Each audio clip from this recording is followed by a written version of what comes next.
Panahon na ba upang magpatumba na naman si Luffy ng isa pang Yonko? Ngayong araw, pag-uusapan natin kung ano ang magiging dahilan kung bakit maglalaban si Straw Hat Luffy at Red Hair Shanks. Kahit pa malapit silang magkaibigan, may mga importanteng bagay na maaaring magtulak sa kanila upang maglaban. At baka nga parte pa ito ng isang final test ni Shanks, kung natutunan na ba talaga ni Luffy ang pinaka-importanting aral na itinuro sa kanya ni Shanks, at kung handa na ba talaga siyang maging Pirate King. Noong nakaraan ay gumawa ako ng video tungkol sa kung ano ba ang magiging posibleng matchups kapag naglaban ng Straw Hat Pirates at Red Hair Pirates. At napansin ko na marami sa inyo ay hindi kumbinsido na maglalaban talaga ang dalawang Yonko crew na ito, o kahit man lang si Shanks at Luffy. Imposible yon dahil kaibigan niya si Shanks. Nakakalungkot naman po pag naglaban sila. Fanmade na lang kung nangyari yan, hahaha lol. Parang gago ka lang ga, ang bobo mo. Kahit masakit yung mga bad words, medyo naiintindihan ko rin naman.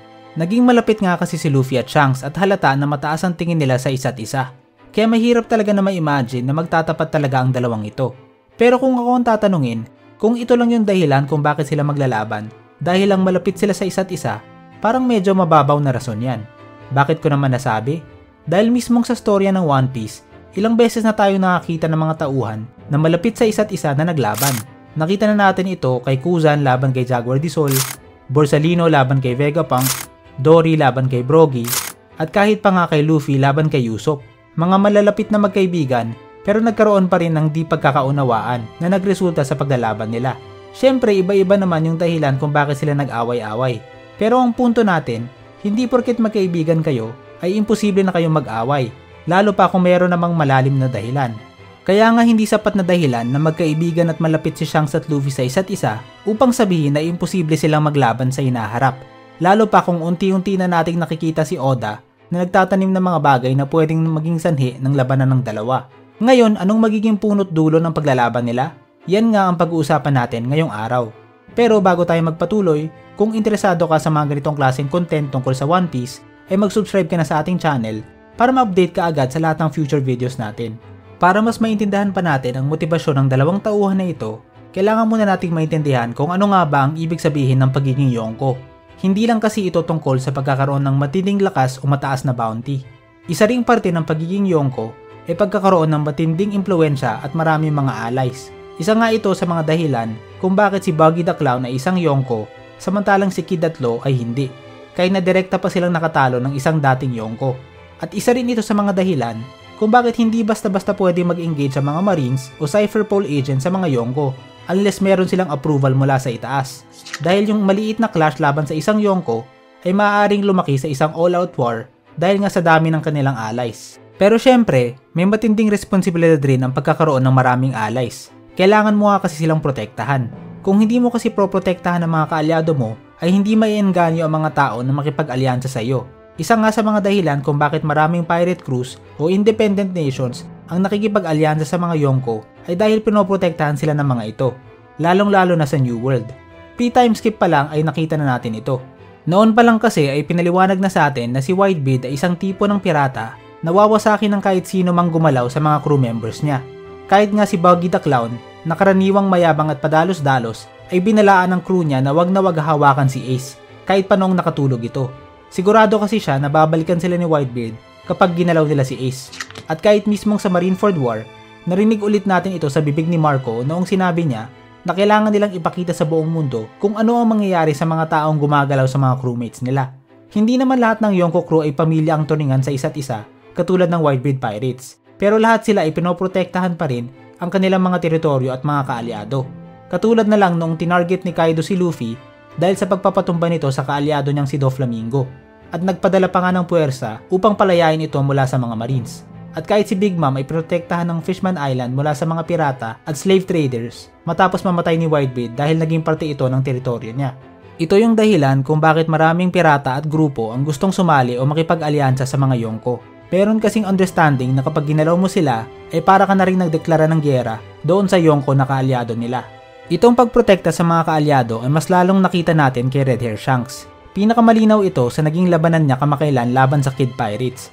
Kung si Blackbeard ay sadya talagang nag-abang para maka-ambush sa kung sino man ang dadaan sa Winter Island, si Shanks ay simpleng nananahimik lang sa Elbaf. Mismong si Kid ang sumugod sa teritoryo niya upang hamunin siya sa isang labanan. Dito natin nakita kung paanong pinaatras ni Shanks ang mga allied fleet niya para hindi sila mapahamak. Kung yung ibang Yonko gusto ng maraming kaalyado upang mapalakas ang pwersa nila sa labanan, si Shanks yung Yonko na ayaw gamitin yung mga kaalyado niya sa laban. Dito na nabunyag sa atin na yung allied fleet pala ni Shanks ay kilala raw sa pagiging mahina, kahit paparte sila ng Yonko fleet. At marami pang araw sa kanila ay matagal na dapat namatay kundi lang sila pinotektahan ng bandilan ni Shanks. Kahit si Kid ay hindi makapaniwala na parte ang mga ito ng Yonko fleet dahil mukha nga silang mahina. Noong tinutok na ni Kid ang armas niya sa mga allies ni Shanks at nakita ni Shanks gamit ang future sight niya na tutuluyan talaga sila ni Kid, doon pa lang siya gumalaw. Para bang gumalaw lang siya upang protektahan ang mga kasamahan niya. Kaya napaka-importante talaga para kay Shanks na katakutan siya at ang bandila niya ng ibang tao. Hindi naman kasi niya kayang bantayan bawat oras ang mga kaalyado niya. Kaya yung reputasyon niya ang nagsisilbing pinaka-proteksyon ng mga mahihina niyang allied fleet members. Noong nabalitaan ni Shanks na may pirata na sumunog ng flag niya sa sarili niyang teritoryo, hindi niya ito ikinatuwa. Maaring may ilan sa inyo na magsasabi na maliit na bagay lang naman yan kasi isang piraso lang naman yan ng tela. Mabilis lang yang palitan. Pero tandaan nyo, hindi na lang to tungkol sa simpleng bandila, kundi tungkol sa reputasyon ni Red Hair Shanks, na sabi nga natin ay nagsisilbing proteksyon ng mga allied fleet niya. Kung hinayaan niya lang ang isang pirata na bastusin ang flag niya sa sarili niyang teritoryo nang wala man lang consequences, baka isipin ng ibang tao na wala namang pakialam si Red Hair Shanks sa mga nasasakupan niya. Baka isipin nila na pwede na rin nilang atakihin ang ibang teritoryo ni Shanks o atakihin yung iba niyang allies dahil hindi naman pala sila gagantihan ni Shanks. Kaya napaka-importante kay Shanks na turuan ng leksyon si Bartolomeo.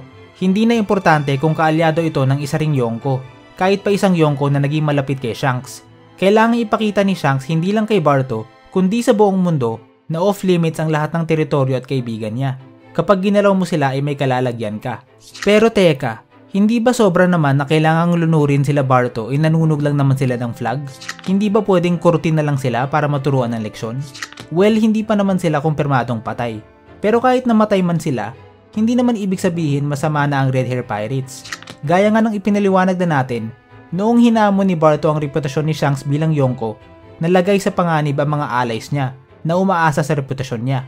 At ano yung filosofiya na ipinakita ni Shanks chapter 1 pa lang ng manga? Gawin mo na ang lahat. Bastusin mo na siya o tapunan ng tubig. Pero wag na wag mong ipapahamak ang mga kaibigan niya. Ito yung ginawa ni Barto, ito rin yung ginawa ni Kid. Kaya ayun, pareha silang nagbayad. Bago pa man naging Yonko si Luffy, isinapuso niya na yung aral na napulot niya kay Shanks. Naging pinaka-importante sa kanya ang kanyang mga kaibigan. At katakot-takot na pagsubok ang hinaharap niya, maprotektahan lang sila. Kitang-kita natin ito noong sinugod niyang Ines Lobby, maligtas lang si Robin. Pinasok ang Impel Down at pati Marineford, maligtas lang si Ace. At sinugod pati ang Whole Cake Island, mabawi lang si Sanji. Pero hindi lang ito limitado sa pamilya at crew members niya. Pati yung mga taong kakakilala niya lang ay handa agad siyang protektahan. Ilang halimbawa na lang sila si Rahoshi, Lola, Rebecca, Tama at iba pa. At sa pagpapatuloy ng storya, mas dumami pa ang mga kalyado at teritoryo na kailangan niyang protektahan, lalo pa noong naging Yonko na siya. Pangunahin dito yung Grand Fleet na nangakong maglingkod sa kanya, kung saan si Bartolomeo ang captain ng second ship. Kahit pa hindi pumayag si Luffy na uminom sa Sake Cup, binanggit naman nito na hindi niya makakalimutan na sama-sama silang nakipaglaban kay Doflamingo. At sinabi pa nga sa kanila na kung kailangan siya ng mga ito ay tawagin lang daw siya at siguradong pupunta na siya agad. Malinaw na tinuturing niya ang bawat isa sa kanila na malapit na kaalyado. Kaya ano kaya magiging reaksyon ni Luffy kapag nabalitaan niya na may nagpalubog sa barko ni Bartolomeo at posible pa nga na ikinamatay nito? Tandaan natin, naging number 1 rule para kay Luffy na wag hahawakan ng mga kaibigan niya. Isang aral na napulot niya mismo kay Shanks. Kung yung mga tauhan nga nakakakilala pa lang niya o simpleng binigyan lang siya ng pagkain ay handa agad siyang protektahan, paano pa kaya si Bartolomeo na medyo subok na rin ang pinagsamahan nila? Bukod pa sa personal na relasyon niya kay Barto, tandaan rin natin na katulad ni Shanks, marami na ring tauhan at teritoryo ang umaasa sa proteksyon ng bandila ni Luffy. Katulad na lang ng Fishman Island at Wano. Kaya katulad ng nangyari kay Shanks, kailangan rin ni Luffy na ipamalita sa buong mundo na off-limit sa mga allies at teritoryo niya. Kaya sobrang labo na palagpasin lang ni Luffy ang nangyari, kahit paggawa ito ng iniidolo niyang si Shanks. Base sa mga pangyayari, mukhang hindi na talaga mapipigilan na magiging pagtatapat ng dalawang Yonko na ito. Hindi ito pwedeng palagpasin ni Luffy, katulad na lang ng hindi pagpapalagpas ni Shanks sa ginawa ni Bartolomeo. Kung hindi ay baka maging target rin ng ibang allies ni Luffy kapag hindi na nirerespeto ang pangalan niya. Hindi naman natin masisisi ang dalawang ito dahil wala naman silang ginawang masama. Pinotektahan lang ni Shanks sa mga kaalyado niya. At ngayon, si Luffy naman ang kailangang promotekta sa sarili niyang mga kaalyado. Personally, di naman ako naniniwala na patay na talaga sila Barto dahil hindi naman style ni Oda na pumatay ng tauhan, lalo pa yung mga napalapit na sa Straw Hats. Pero kahit mabuhay pa sila Barto, hindi na mapipigilan ang laban ni Luffy at Shanks. Kailangang pagbayarin ni Luffy ang sino mang gumawa noon sa fleet member niya. Lilinawin ko lang hindi naman kailangan na magpatayan itong dalawa. At kung buhay naman si Barto, hindi rin kailangang masira yung pagkakaibigan nila. Saktong bugbog lang ay sapat na siguro para turuan si Shanks ng leksyon. At sapat na rin ito upang sabihin sa mundo na off-limits ang lahat ng allies ni Straw Hat Luffy. Tingnan nyo na lang si Dory at Brogy. 100 taong nagduelo, pero malapit pa rin naman na magkaibigan. Napilitan lang talaga magduelo para sa karangalan nila. Isa pa, hindi rin limitado ang laban sa simpleng duelo lang ni Luffy at Shanks. Maaari rin itong mauwi sa labanan ng main crew nila o baka nga labanan pa ng dalawa nilang fleet. Pero ang malinaw, kailangang maturuan ng leksyon ang grupo nila Shanks. Sa ibang anggulo naman, naniniwala ako na may posibilidad na parte ito ng final test ni Shanks kay Luffy kung karapat-dapat nga ba siyang maging Pirate King. Gaya nga ng nabanggit ni Luffy dati, paano ka magiging Pirate King kung di mo naman kayang protektahan ng mga kaibigan mo? Ito yung unang bagay na tinuro ni Shanks kay Luffy. At ngayon, ito rin siguro yung huling bagay na gusto niyang subukin. Handa ba si Luffy na protektahan ng mga kaibigan niya kahit pa ibig sabihin nito ay kailangan niyang labanan ang iniidolo niya? At kung hindi ito kayang gawin ni Luffy, kung di man lang niya kayang protektahan yung mga sumusunod sa kanya, lalo na si Barto na isa sa mga pinaka-loyal, sa tingin nyo, deserve niya bang maging Pirate King? Ngayon, kung di ka pa rin kumbensido na sapat ang nangyari kay Barto upang maging mitya ng paglalaban ni Shanks at Luffy, tandaan natin na bago pa man mangyari ang insidenteng ito, ay minsan nang binanggit ni Luffy na may plano na talaga siyang patumbahin ang lahat ng Yonko, kasama na doon si Shanks. Syempre, kung gusto nga naman niyang maging Pirate King, kailangan niya talagang patunayan na siya ang pinakamalakas na pirata sa buong karagatan, kabilang na ang ibang Yonko. Kumbaga, dagdag rason na lang itong si Barto para maglaban sila, pero simula pa lang ay nakatakda na talaga silang maglaban. Ito na rin siguro ang dahilan kung bakit isiniksik pa ni Oda sa final saga ang plotline na ito. Kilala naman natin si Oda at hindi siya basta-bastang writer. Kapag naglagay siya ng isang scene o plotline sa storya, ay siguradong merong papatunguhan yan. Kaya bakit niya pa ilalagay itong plot na pagsunog ni Barto sa bandila ni Shanks kung magiinuman lang pala si Luffy at Shanks kung magkita man sila? Wala naman palang importansya. Alam naman rin natin na siksik na itong final saga. Kaya malamang ay tinanim talaga ni Oda ang plotline na ito dahil ito o isa ito sa mga magiging mitya ng tapatan ni Luffy at Shanks. So ano, naniniwala ka ba na maglalaban talaga si Luffy at Shanks? O agree ka ba kay Jim Z na parang ano lang ako? Kung ano mang opinion mo, comment mo na lang yan sa baba. Kung sakaling maglaban man ang dalawang Yonko na ito, malaki ang posibilidad na hindi lang ito magiging one-on-one fight, kundi maigting na labanan sa pagitan ng kanilang mga main crew.